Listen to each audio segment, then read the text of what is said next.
Hi friends, आज हम आपको जेन वी सीजन 2 से पहले की पूरी कहानी बता रहे हैं। जेन वी द बॉयज यूनिवर्स में होती है जहां सुपर हीरोज 1940 के दशक से एग्जिस्ट करते हैं ने। लेकिन ये हीरोज वैसे नहीं हैं जैसे हम कॉमिक्स में देखते हैं। ये सूप्स असल में सेलिब्रिटीज और सोशल मीडिया की दुनिया पर एक कॉमेंट्री है। इन्हें कंट्रोल करता है वॉट, जो एक बड़ी कॉरपोरेशन है। ये सिर्फ सुपर हीरोज ही नहीं बल्कि टीवी शोज, स्मार्टफोन्स और रेस्टोरेंट्स तक बेचती है। वॉट ही द सेवन का घर है जिसका लीडर है सबसे ताकतवर हीरो होमलैंडर। फेम और पब्लिसिटी की वजह से ज्यादातर सुपर हीरोज असल में मॉन्स्टर्स हैं जो बाहर से हीरोइक दिखते हैं। द बॉयज कहानी है इंसानों के एक ग्रुप की जो होमलैंडर और बाकी सूप्स की असलियत दुनिया के सामने लाना चाहते हैं। इसी दौरान उनकी मुलाकात होती है एनी जनवरी यानी स्टारलाइट से, जो सेवन की नई मेंबर है। एनी धीरे धीरे समझती है कि सुपर हीरो सोसाइटी नकली है। द बॉयज ये भी एक्सपोज करते हैं कि सुपर हीरोज भगवान का गिफ्ट नहीं है, बल्कि उनकी पावर्स आती हैं कंपाउंड वी नाम की ड्रग से। वॉट के नाजी ओरिजिन्स और उसके फाउंडर की सच्चाई भी सामने आती है।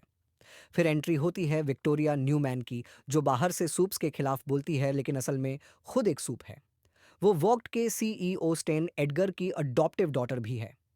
कई बार होमलैंडर को मारने की कोशिश फेल होने के बाद स्टारलाइट सेवन छोड़ देती है और द बॉयज का हिस्सा बन जाती है। अब जेनवी की कहानी शुरू होती है। सबसे पहले मिलते हैं मैरी मोरो से। मैरी हेमोकेनेटिक है, यानी वो खून को कंट्रोल कर सकती है। पहली बार पावर आने पर उसने गलती से अपने पेरेंट्स को मार दिया और ऑर्फन हो गई। मरी का सपना है हीरो बनना और अपनी छोटी बहन एनाबेथ की नज़रों में रिडीम होना। वो पहुंचती है गोडोल्किन यूनिवर्सिटी में, जो सबसे बड़ी सुपर हीरो स्कूल है। मरी की रूममेट है एमा मायर, जो एंटमैन की तरह खुद को श्रिंक कर सकती है। एमा की सोशल मीडिया पर अच्छी फॉलोइंग भी है। गोडोल्किन यूनिवर्सिटी में स्टूडेंट्स की रैंकिंग होती है कॉम्बैट स्किल्स और सोशल मीडिया पॉपुलैरिटी से। टॉप स्टूडेंट्स हैं एंड्रे एंडरसन, केट डनलैप और लूक रियोडन, जिसे सब गोल्डन बॉय कहते हैं।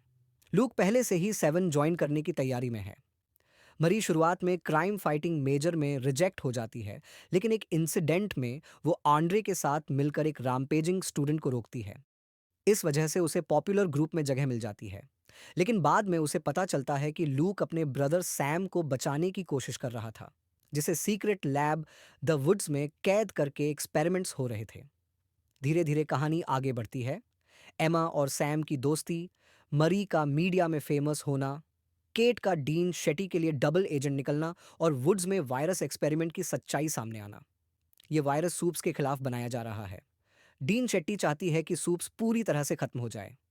केट अपनी पावर्स ओवरयूज करने लगती है और आखिर में शेटी को खुदकुशी करने पर मजबूर कर देती है।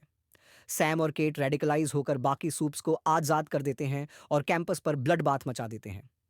मरी, जॉर्डन, एंड्रे और एमा जितने हो सके उतने लोगों की जान बचाने की कोशिश करते हैं। लेकिन अंत में होमलैंडर आता है और पूरी घटना का ब्लेम मरी पर डाल देता है।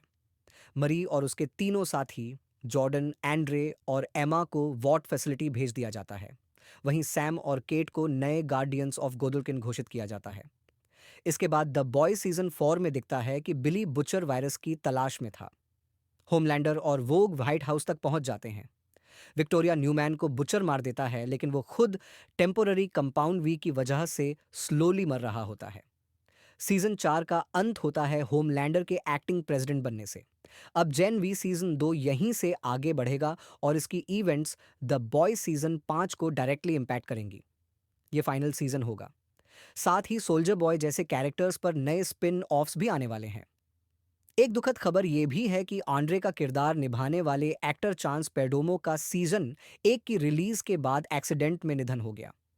शो रनर्स ने कहा है कि वो इस रोल को रिकास्ट नहीं करेंगे, इसलिए सीजन 2 में शायद टाइम जंप दिखे और आंड्रे की कहानी वहीं खत्म हो। और ये थी पूरी रिकैप जो आपको जेन वी सीजन 2 से पहले जाननी चाहिए। Are you excited to Gen V season 2? Please do comment your thoughts. Stay tuned for more interesting videos. Thanks for watching.